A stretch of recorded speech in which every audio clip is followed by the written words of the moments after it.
CCTV नजर रहिबो चंद्रभागा माघ मेला पड़िया बछा बछा स्थान में सीसीटीवी जरिया श्रद्धालुओं उपरे नजर रखा कौनसी असामाजिक कार्यकलाप उपरे मध्य रहिबो तीक्ष्ण नजर।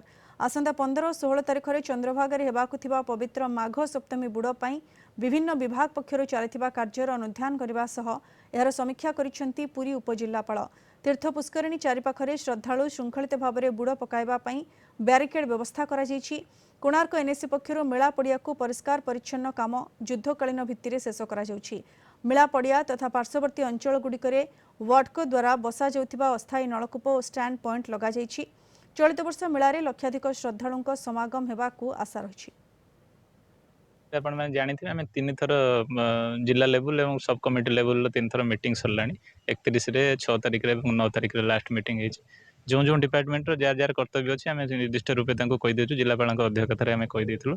आजिका डेट्रे सब प्रिपेरेसन ठीक ठाक चलती। आज भी आपन जमी देखुले आम देखुले पानी जो पानी कम अच्छी एस्पेक्टा भी कलेक्टर सहित आम कथा से एस्पेक्टा भी आम भक्तों आम से सृष्टि भी करदेव। सरकार तरफ प्रस्तुत चलती कम सब जमी ठीक ठाक चलिया कथा सब चलती आउ शह टूरिस्ट आसवे जमी बुढ़ पकड़ भलरे जी कम ठीक ठाक चली प्रशासन तरफ जहाँ जमी चलिया कथा सब ठीक ठाक चली। आमर ये तीर्थरे आमर आग पूर्व पुरुष राजा महाराजा अमल जो रही जाइए तीर्थरे पिंड दान दि जाए अस्थि विसर्जन बर्तमान भी करा जाए बर्तमान भी होउछि।